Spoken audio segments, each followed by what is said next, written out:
Hello everyone, कैसे हैं आप सभी। Welcome to Vidyalayam. आज के इस क्लास लेक्चर में हम लोग मानचित्र अभ्यास से संबंधित प्रश्नों को हल करने का प्रयास करेंगे।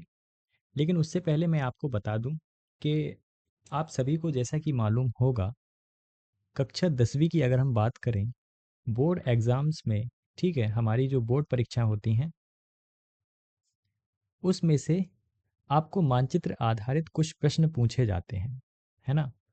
आप लोगों ने अगर प्रीवियस ईयर का क्वेश्चन पेपर देखा होगा, ठीक है, तो उसमें आप लोग देखिएगा या फिर मैं आपसे शेयर कर लूँगा, ठीक है। तो उसमें जो है तकरीबन आपको 10 नंबर के जो है मानचित्र अभ्यास से संबंधित प्रश्न देखने को मिल जाते हैं, है ना। तो 10 मार्क्स के क्वेश्चंस आपको देखने को मिलते हैं जो कि मानचित्र पर आधारित होते हैं।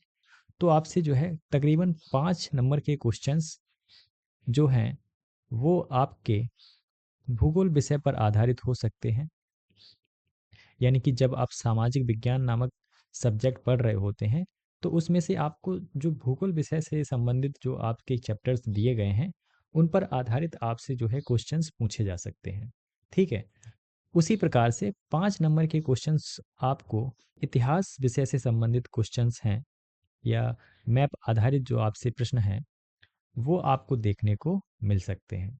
सबसे महत्वपूर्ण बात ये आ जाती है कि आपको भारत के भौगोलिक स्थिति के बारे में पता होना चाहिए। तो हम लोग जो है अपने आगे के डिस्कशन में यही समझने का प्रयास करेंगे कि आखिरकार हम किस तरीके की रणनीति अपनाएं और क्या-क्या हम लोग बेहतर कर सकते हैं अपने मानचित्र आधारित प्रश्नों को हल करने में। देखिए, अब अगर हम बात करें मानचित्र पर आधारित प्रश्नों की, ठीक है, तो हम सबसे पहले ये देख लेते हैं कि कौन-कौन से टॉपिक्स पूछे जा रहे हैं। देखिए, मैंने आपको पहले से ही यहाँ पर लिख कर के रखा है सो दैट कि आपको प्रॉब्लम ना हो, ठीक है।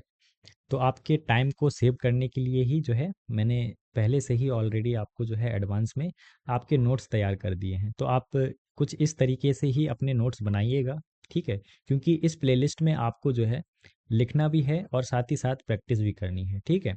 तो हम लोग आप बिल्कुल निष्फ़िक्र रहिए, अगर आप इस प्लेलिस्ट को अच्छे से फॉलो कर लेते हैं और प्रत्येक वीडियो को देख लेते हैं, आपके 10 नंबर्स कहीं नहीं गए हैं, ठीक है। तो शुरुआत के जो 5 नंबर की जो हमारे मैंने आपके निर्धारित किए थे, जिसमें कि भूगोल विषय से संबंधित हैं, जो जो भी प्लेलिस्ट में वीडियो आगे देखने को मिलेंगी, उसमें जो है आपके कंप्लीट हो जाएंगी और बकाया जो इतिहास विषय से संबंधित हैं, उसको हम लोग जो है लेटर ऑन जो है कंप्लीट करने का प्रयास करेंगे, ठीक है। तो आप देख सकते हैं, यहाँ पर मैंने आपको क्या बताया है कि विगत वर्षों में मानचित्र पर आधारित प्रश्नों का हम लोगों ने जब अवलोकन किया, मानचित्र पर आधारित प्रश्नों का अवलोकन किया, तो मैंने पाया, यानी कि हम इस निष्कर्ष पर पहुंचते हैं कि कुछ खास प्रकार के टॉपिक्स पर अधिक महत्व दिया जाता है। यानी कि ऐसा नहीं कि बहुत सारे सभी टॉपिक्स से जो है क्वेश्चन आपसे देखने को मिलेंगे, लेकिन कुछ खास प्रकार के टॉपिक्स जो आपके सिलेबस का हिस्सा हैं, उससे जो है ज़्यादा प्रश्न पूछे जाते हैं। तो हमें तो केवल वही पढ़ना है जो सिलेबस में मौजूद है ना। तो अगर हम सामाजिक विज्ञान विषय की बात करें, ठीक है, तो इसमें जो है, चूंकि हमारा जो सेक्शन है ये भूगोल विषय से संबंधित है ना। तो भूगोल विषय में आपको 7 अध्याय देखने को मिलेंगे।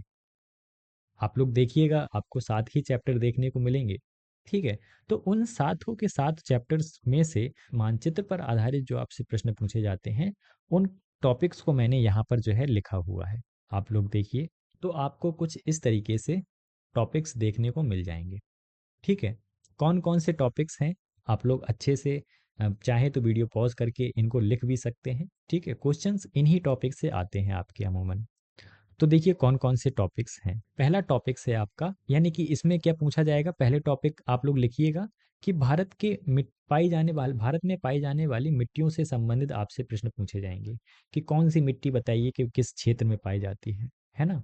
या बताइए कि जो जलोढ़ मृदा है उसका क्षेत्र कहाँ कहाँ पर आपको देखने को मिलेगा। इस प्रकार से आपसे क्वेश्चन मिट्टी पर आधारित पूछे जा सकते हैं, ठीक है।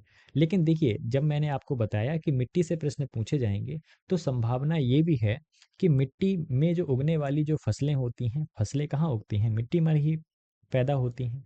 तो फसलों के बारे में भी आपसे क्वेश्चन पूछा जाएगा। इसलिए देखिए, मैंने टॉपिक नंबर 5 ज़रूर यहाँ पर लिखा है, लेकिन हम जब पढ़ेंगे तो मिट्टी के बाद हम लोग जो है फसलों को देख लेंगे, है ना?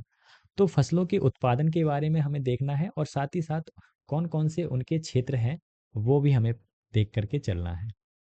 अब इसके अलावा जो आपसे टॉपिक पूछा जाएगा, वो नदियों एवं उन पर बनने वाले जो बांध होंगे, ठीक है?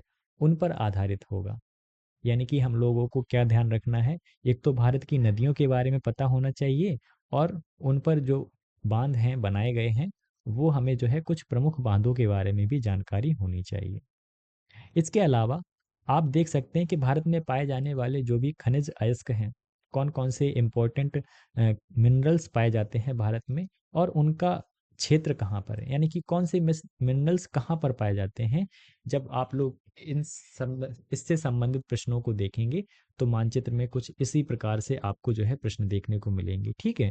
आपको मानचित्र में दरअसल मैं यहाँ पर बताते चलूँ, कुछ इस तरीके से आपको जो है नोटिफाई करने के लिए कुछ आपको ये भी मिल जाते हैं।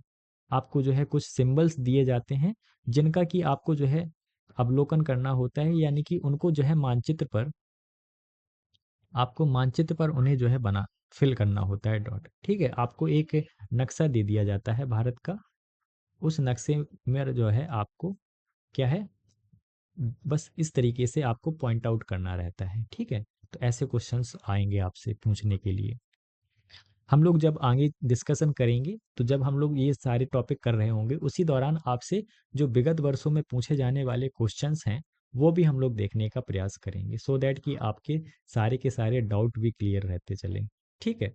इसके अलावा औद्योगिक केंद्रों से संबंधित प्रश्न पूछे जाते हैं कि बताइए कि कौन सी इंडस्ट्रीज कहाँ पाई जाती है, भारत के किस राज्य में कौन से उद्योग स्थापित हुए हैं, ठीक है? तो और उनके प्रकार भी पूछे जा सकते हैं कि बताइए कपास उद्योग कहाँ पर हैं। आपसे पूछा जाएगा कि जो लोहे एवं स्टील उद्योग हैं वो कहाँ पर हैं, है ना? तो जूट उद्योग कहाँ पर हैं, या सॉफ्टवेयर जो हमारे टेक्नोलॉजी पार्क हैं वो कहाँ पर हैं, ठीक है? तो इस पर आधारित प्रश्न भी पूछे जा सकते हैं। लास्ट में और सबसे इम्पोर्टेंट ये सेक्शन भी है, ठीक है? यहाँ पर जो है दिया गया है भारत की जो जीवन रेखाएँ हैं, हम लोग इन्हें लाइफ़लाइन बोलते हैं। क्यों? क्योंकि इन्हीं के माध्यम से हम लोग जो है एक स्थान से दूसरे स्थान पर जा पाते हैं, अपने वस्तुओं एवं सेवाओं का क्या कर पाते हैं, आयात-निर्यात कर पाते हैं। तो इसलिए जो है इस लिहाज से क्या है, ये टॉपिक हमारे इम्पोर्टेंट हो जाते हैं। तो इसमें हम लोग क्या-क्या देखेंगे, हम लोग जो है समुद्री बंदरगाहों के बारे में चर्चा करेंगे आपसे। हम लोग चर्चा करेंगे जो इम्पोर्टेंट हाईवेज़ हैं, ठीक है? उनकी, और साथ ही साथ जो हमारे हवाई अड्डे हैं, अंतर्राष्ट्रीय हवाई अड्डे, उनके बारे में हम लोगों को देखना है। लेकिन मैंने आपको क्या बताया कि ये सारे टॉपिक तो पूरे होने चाहिए, लेकिन शर्त क्या है? शर्त भी सुन लीजिए। दरअसल क्या है कि आपको जो है मानचित्र पर आधारित प्रश्नों को हल करने से पहले क्या है, हमें जो है पता होना चाहिए कि भारत के मानचित्र के बारे में।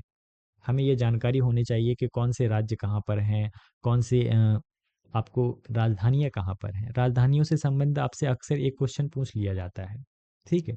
तो इसीलिए मैंने आपको जो है पहले से ही ऑलरेडी अपनी चैनल पर, विद्यालयम चैनल पर, ठीक है? एक प्लेलिस्ट आप जाइएगा तो वहाँ पर आपको प्लेलिस्ट देखने को मिलेगी जिसका नाम है मानचित्र अभ्यास, ठीक है?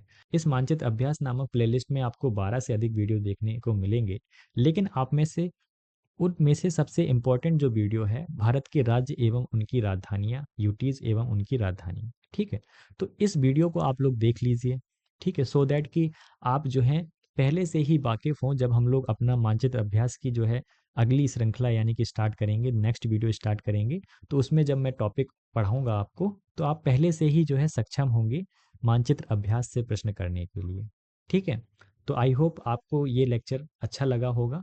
ठीक है, मेरी रणनीति आपको समझ में आई होगी और मैं आपके लिए बेहतर तरीके से मानचित्र अभ्यास के लिए जो पूछे जाने वाले प्रश्न हैं, वो मैं करवा पाऊँ।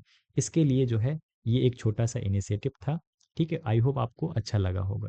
चलिए मिलते हैं हम लोग अगले वीडियो में, तब तक के लिए ख्याल रखिए। धन्यवाद।